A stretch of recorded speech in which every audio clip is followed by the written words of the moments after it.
Welcome back, everyone, to another episode of Clappercast Hockey Podcast. This is our Wayne Gretzkyth episode, number 99, and my name is Sean. I'll be your host this week, going at it solo. Last week, we started an off-season series here, reviewing and discussing each team's off-season moves and kind of the status of each team as we headed through the free agency season. So as we head down the list division by division, today I'm going to be talking about the Central Division. First up is the Arizona Coyotes, making their debut in the Central Division after being evicted from the Pacific in favor of the Seattle Kraken. So the Arizona Coyotes have had a bit of a difficult season going back to the entry into the bubble playoffs a couple years back, where they, out of nowhere, lost their GM. Over the last season, they've lost a ton of the front office staff, and they've had to do a lot of replacing, a lot of fixing in the front office. And what that means is that the team's going to be undergoing a pretty significant rebuild to, maybe actually try and build up a base for this franchise to succeed for a few years. And what they've done so far this offseason is really set a strong foundation for that. The most interesting thing that they're doing is weaponizing their cap space in a way that I don't think we've seen an NHL team do ever, really. We've seen teams, take on bad contracts for draft picks, but not to the extent that Arizona is. What they've been doing is taking on contracts, giving up absolutely nothing in return, and freeing up cap space for the other team, but they're acquiring draft picks along with these contracts. Notably, for example, they got Andrew Ladd, a second-round pick, and a couple of conditional draft picks for no return. They got Shane Gostisbehere for a second and a seventh, no return. The trade with Vancouver, where wasn't much of a cap dump versus a swapping of underperforming assets, but they still got a couple of draft picks out of that. Normally these trades, you see at least future considerations listed as a return, but just straight up no return in some of these deals. The additional one is they got Anton Strawman, a prospect, and a draft pick for a late round draft pick from the Florida Panthers even. So, that's the most they gave up in any of these trades, really, was a 7th round draft pick. And now while the roster might be not particularly strong, it's a bit underperforming and overpaid. What they do have is 7 draft picks in the first 2 rounds of the 2022 NHL draft. And, is there any better way to start a rebuild than by going full volume with draft picks and acquiring as many prospects as you can? And even if they don't use those picks in the draft, they now have a ton of valuable assets to trade off to acquire prospects that are already starting development. So this is really going to set the team up strong for establishing a deep organization full of players who can fill roster holes on the Coyotes themselves. They can be used as assets and trades to, acquire other players, more draft picks, whatever works for them.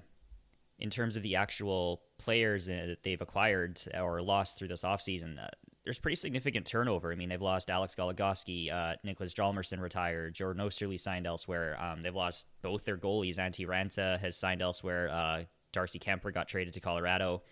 One of their breakout players from last season, Michael Bunting, signed elsewhere.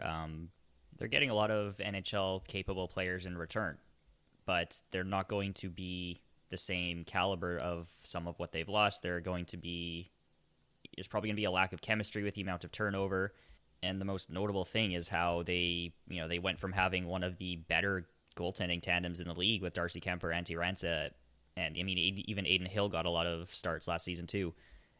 They've lost all 3 of those guys, and now they have Carter Hutton and Josef Koronar.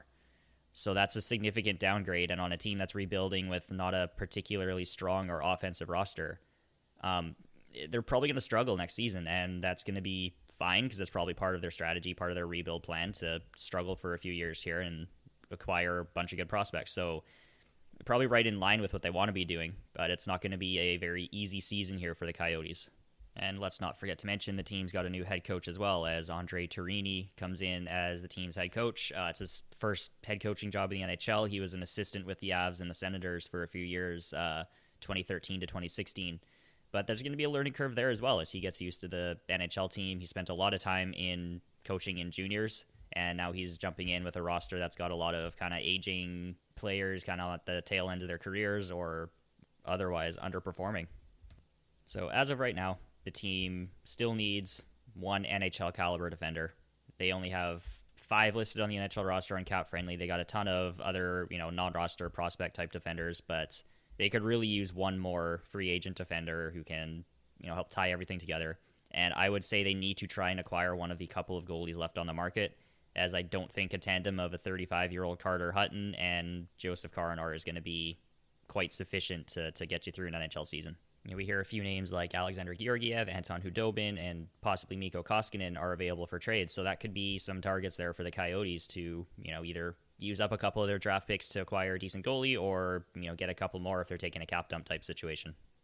And next we move on to Chicago. And what a disastrous time to be related or involved or a fan of this organization as they go through just an absolutely disgusting scandal of events that are being uncovered from the 2010 era.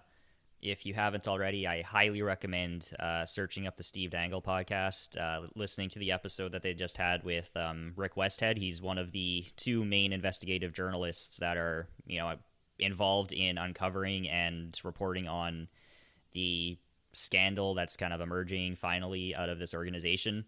If you haven't heard already, brief summary is that around 2010, there was a video coach who was sexually, physically, emotionally, mentally abusing and assaulting a player on the team. And that led into the rest of the team bullying said player, as well as the organization knew about it. The player went to another, person employed by the team and reported it. That person went to, management, and it was brushed off, covered up, whatever happened. We don't know the exact details quite yet, but the whole situation is just disgusting, and you feel awful for the victim having to go through all of this and getting absolutely no support from your teammates, the organization, the league, the NHLPA.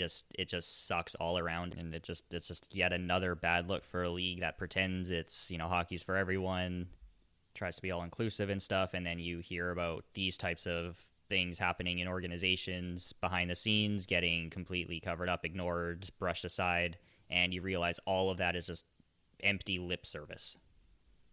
In terms of stuff that's happened on the ice for the team, a few huge recognizable players for Chicago over the last 10-15 years are on the move elsewhere. They sent off Duncan Keith to the Edmonton Oilers, got Caleb Jones in a draft pick back. They sent off Brent Seabrook to the Lightning so the Lightning can put him on LTIR. They got Tyler Johnson in a draft pick. A couple more recent guys, Nikita Zadorov, Adam Boqvist, are on their way elsewhere in a couple of different trades. And they're bringing in Seth Jones on an absolutely absurd contract. He's going to be making $9.5 million for 8 seasons after the next upcoming one here. So, that's a lot of money tied up in someone who's sort of been declining the last couple seasons. They got Marc-Andre Fleury from Vegas for a prospect I've never heard of. Solid deal for them. They get a goalie to help out with their, inconsistent and young tandem trio, I guess.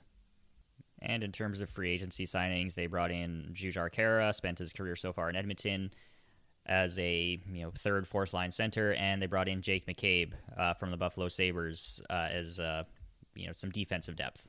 I don't quite know where this team's going with their roster at the moment. We kind of thought they were done, they were rebuilding, but then they go and retool for a couple of years, and suddenly they're trying to compete again. So I guess it's going to be hard for them to really build a strong roster when they have so much money tied up in a few players, with a couple more seasons of Taves and Kane making $10.5 million. Seth Jones going to be making $9.5 million, 2022-23. So, if they see one more season where they have a potential window to make a splash in the playoffs, then I guess might as well do that while you still have the, players around to do it. The fact that they gave up Adam Boqvist for Seth Jones, I think that's a bad play on their part. Boqvist is one of the best young defenders in the league. He's, a real offensive guy. He's going to be a pretty good defender for them to kind of take over the defense now that, especially now that Keith and Seabrook are gone. So I think that sets their defense back a little bit, but if they're kind of in win now mode, I guess, for the season, then, it's a justifiable move. Still overpay in terms of the amount given up, the amount of draft picks given up, and the contract given to Seth Jones, but, that's for that's a future problem for them, I guess. One last kind of noticeable, questionable move for the Chicago team here is not qualifying or re-signing Pius Suter. This is a guy who came over from Switzerland, puts up 14 goals, 27 points in 55 games on a team with not very much forward scoring depth, and they don't keep him around. Don't understand this move at all, and I think they didn't really bring in anyone to replace that. I guess Tyler Johnson is approximately the same level of production, but I don't see that as a particularly strong move by the organization there. The team's roster from this point on for the offseason for next season is pretty much set. They don't really have to make any more moves. They've got enough NHL-capable players that they're going to be good to go come September.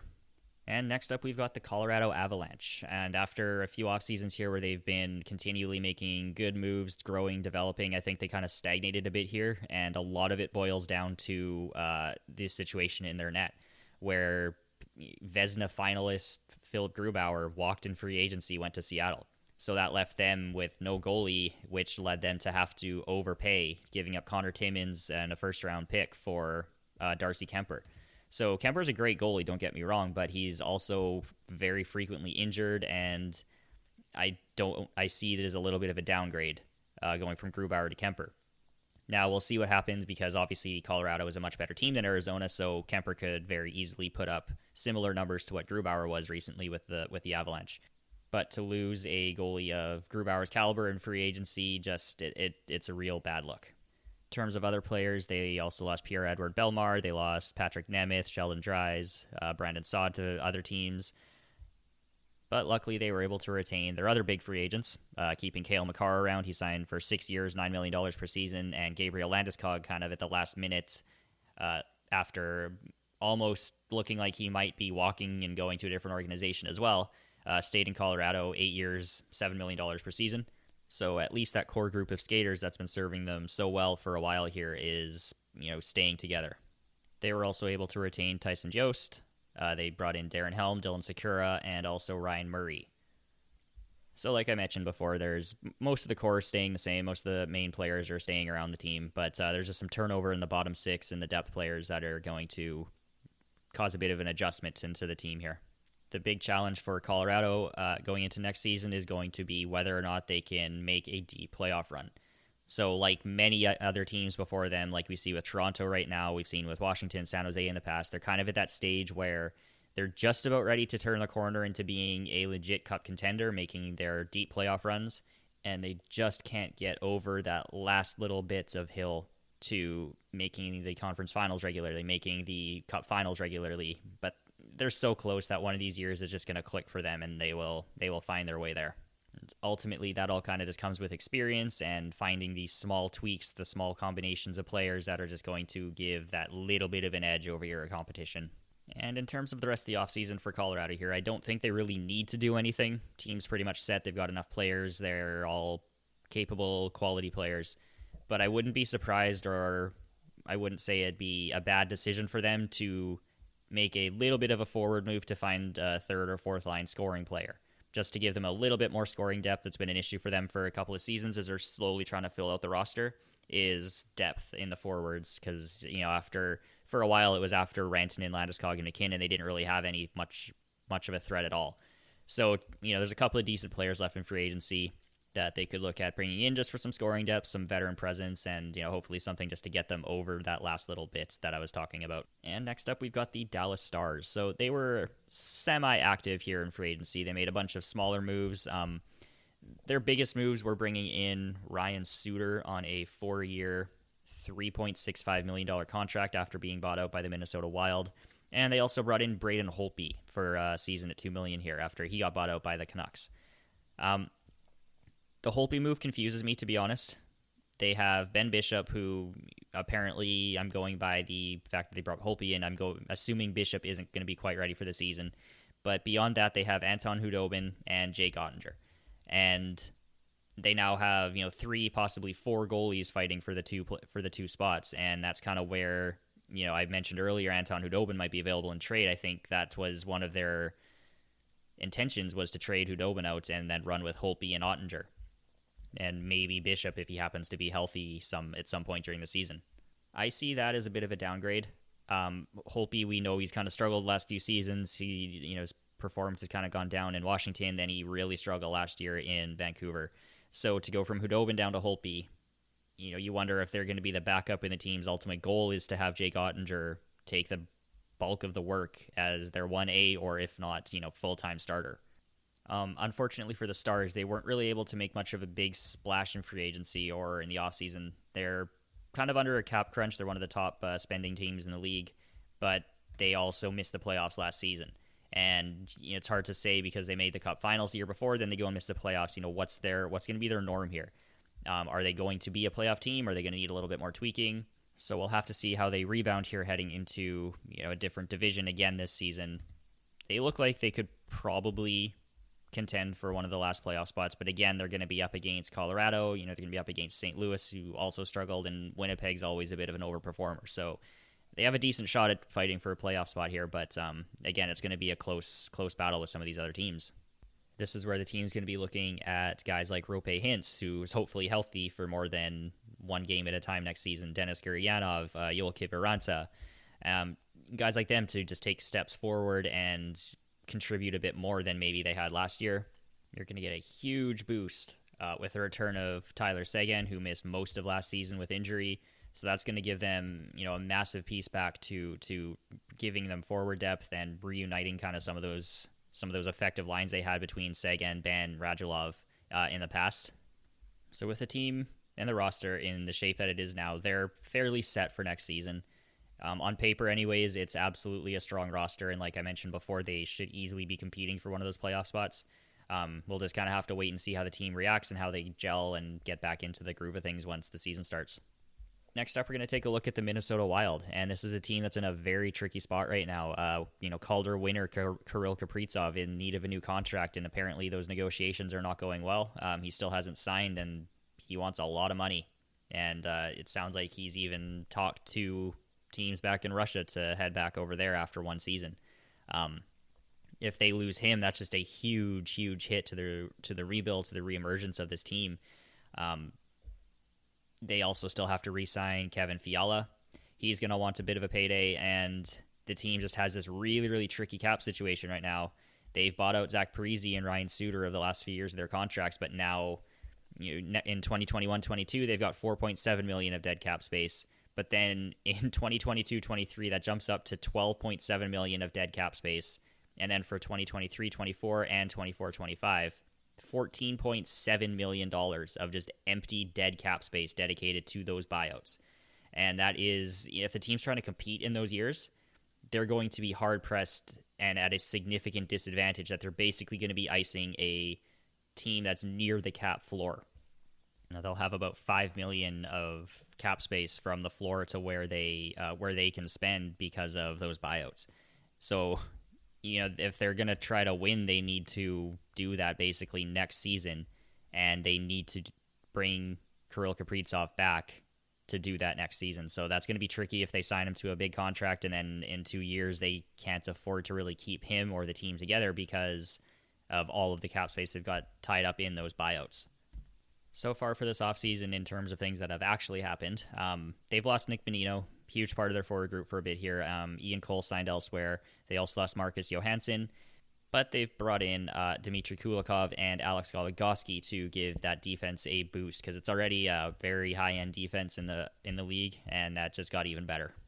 Forward-wise, they've not really done a whole lot yet, but they've been able to retain Joel Eriksson-Ek on a very reasonable $5.25 million for the next 8 seasons.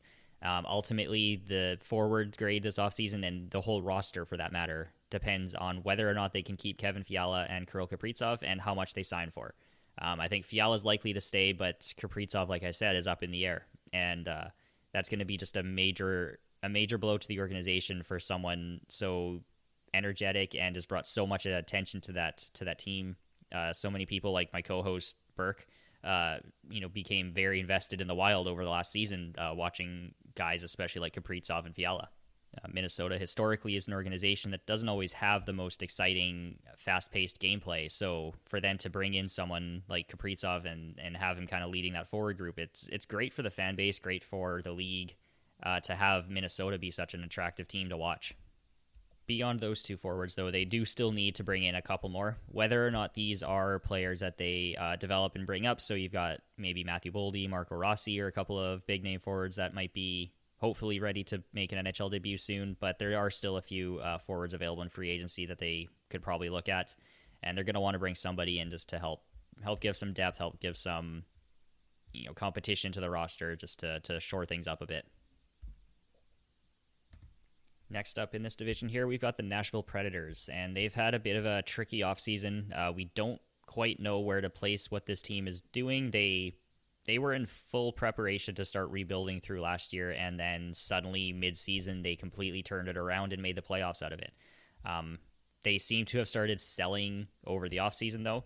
They traded out Victor Arvidsson for a couple of draft picks, so that's kind of a signal of a rebuild, but they also traded out Ryan Ellis, which is a huge move for them. Ellis has been there for a long time. He's one of the better defenders in the league, one of their best defenders.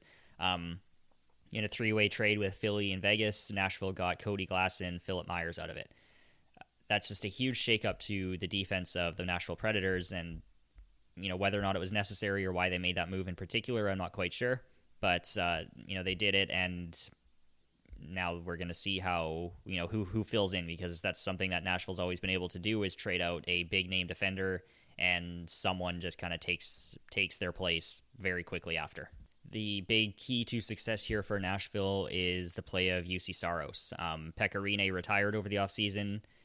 Those two had been one of the top tandems in the league for years. Saros took over big time last season, had an amazing second half, and is now an RFA. Still looking for a contract, and based off of how he's played the last little couple seasons here, he should probably get paid a fair amount. Nashville's got the cap space to do it, so I wouldn't be too concerned. To replace Pekka Rinne, Nashville brought in David Rittich, and that's probably just to tide him over for a season or two until Yaroslav Askarov is ready to make a jump over to the NHL, or North America for that matter. And they were also able to re-sign Dante Fabro and Mikhail Granlund to new contracts. Other than that, it's been a very quiet offseason for Nashville. They also still have Eli Tolvanen to re-sign. He's an RFA as well, but there's not a whole lot they've done here. They're kind of banking, I guess, on continuing where they left off at the end of last season, because apparently that roster worked. We're going to have to wait and see how the defense responds to the big moves, and it's even thinking that even someone like Matthias Ekholm could be available pretty quickly, as he's heading into a contract year. He's going to need a big payday from the $3.75 million he's making right now. Philip Forsberg also heading into a contract year, so the big story here could just be the team waiting out to see if they're going to be competitive for more seasons after last year. Are they going to be able to stay in the playoff race, or are they going to actually start to rebuild now, because two of their biggest players are going to be needing new contracts after this season? They could trade them off as rentals at the deadline for some draft picks. Nashville is absolutely going to want to bring in another forward or two to help fill out that roster. Maybe they want to bring back someone like James Neal on a fairly cheap deal. Maybe someone like Carter Rowney, who's still available. He could fit in well with that team. And they kind of have a lot of similar player types like that. So there's some options for them. They have a ton of cap space to do anything that they want here, and kind of see where they end up going with the rest of the forward group. Next up, we're going to talk about the St. Louis Blues. So the Blues luckily were able to retain most of their core, but they did lose a few bigger names, a few bigger parts of their roster. Carl Gunnarsson retired. Mike Hoffman, who struggled last season big time when he went to St. Louis, he signed over in Montreal. And Jaden Schwartz signed over in Seattle. But on the flip side here, they were able to bring in Pavel Buchnevich from New York on a trade. And they also signed Brandon Saad in free agency. So that's going to be two huge pieces to giving the team some forward, some scoring depth. They struggled quite a bit last season overall, but a couple of players like that are going to really help, especially with the uncertainty around Vladimir Tarasenko. If Tarasenko starts the season with St. Louis, great. They have a couple of solid scorers down the wings, but if Tarasenko ends up getting traded before the season starts, then Pavel Buchnevich is going to be probably replacing that spot as a scoring winger. St. Louis's defense struggled just a little bit last season, adjusting to the loss of Alex Pietrangelo. So we're going to have to see if Torrey Krug and Justin Falk can keep things up where they went last year and take another step forward. Colton Parayko, he's heading into a contract year. He could end up being a trade target at the deadline as a valuable right side defender. But ultimately, this team needs to either find some more offense or improve on that defense, because they ended up with a -1 goal differential last season. They struggled mightily. They weren't overly competitive in the West Division but they ended up in a playoff spot just because the teams below them were weak. So between the additions of Brandon Saad and Pavel Buchnievich, hopefully Tarasenko sticks around for them, depending on the situation there. I don't know what's going on behind the scenes beyond displeasure with how his shoulder surgeries have been handled, so I can imagine if he wants out big time. Somewhere in there, they need to find a way to shift that goal differential back, whether it's defense, Binnington, and Husso being better in nets, or just, like I said more scoring. Because of where this team's at, they end up being fairly consistent year to year in the roster, and most of the team is returning for next year. The last thing on their plate is re-signing Robert Thomas. They might have to do some tricky cap maneuvering here or wait until later in the offseason when Vladimir Tarasenko gets traded and frees up the cap space, as they don't quite have enough to sign him to a new deal quite yet. But you have to imagine that deal is going to get done one way or another. But other than that, the team's set and ready for next season. And lastly, in the Central, we've got the Winnipeg Jets. And wouldn't you know it, after 2 seasons of everybody harping on them to find some defenders, they finally brought in some defenders. So really, we should just end it here and call the offseason a win for the Jets, as they finally shored up their defense. They traded for Nate Schmidt, got him for a third. They traded for Brendan Dillon, got him for a couple of seconds. Those two are going to do huge things for the Winnipeg Jets defensive core here. And they finally have, 5, 6, 7, 8 NHL-capable defenders. As they're sitting right now, the Jets are going to be a little bit of a tricky cap space. They have about $6 million in cap space. They can put Brian Little on LTIR when the season starts, but they still have Neil Pionk to sign. They still have Andrew Kopp to sign, and they need to find a couple more forwards. So they might have to do a little bit of, cap finagling here. They might be able to bring up a couple of prospects on cheap to help out. I mean, Christian Vesalainen could probably make the NHL right away. Maybe Cole Perfetti has a good preseason training camp area and could make the team. But again, with Winnipeg, most of their core is going to be staying together. They've lost Mason Appleton, who took huge steps forward last season and really helped out with the forward depth, so that's going to be a big loss for them. But as we've seen over the last few seasons with this team, they can lose big, important players and still end up being competitive.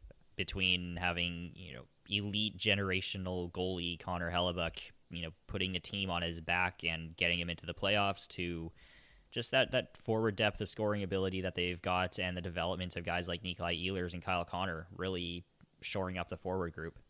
But there's also some guys available in free agency that might be appealing to them. Maybe they could take a flyer on Alex Galchenyuk, who had a fairly strong end to the season with Toronto. Someone like Dominic Cahoon, who's very versatile forward, can jump up and down the lineup. That seems to be a lot of what they need, is just players who can shift around and fill any kind of role that they need on any given game. And they could also use a backup goalie on the roster, but I think the plan for them ultimately is to use Eric Comrie and have him finally kind of stick around in the NHL for a little bit and see how that goes.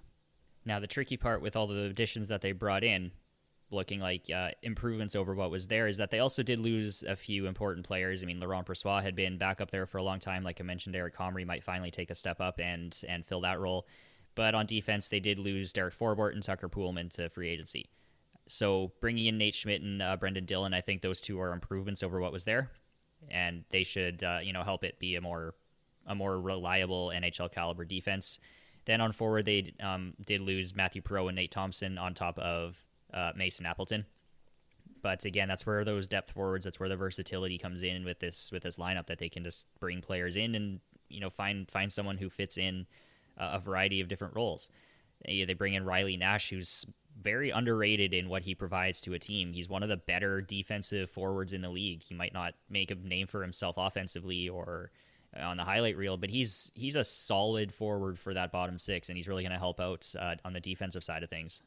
And that's going to wrap up the Central Division so far. We'll see if any other blockbuster moves happen in this division. As previously discussed, the Coyotes still need a goalie, in my opinion, and the Stars are still looking to trade one, so there could be some movement for these teams. As always, make sure you subscribe, rate, review, and share our show around. We appreciate the engagement and feedback. For more content and hockey news, updates, and the occasional semi-funny meme, follow us on Facebook and Instagram at Clappercast Media or on Twitter at Clappercast. Thank you all for tuning in, and we'll be back next week with the Metro Division.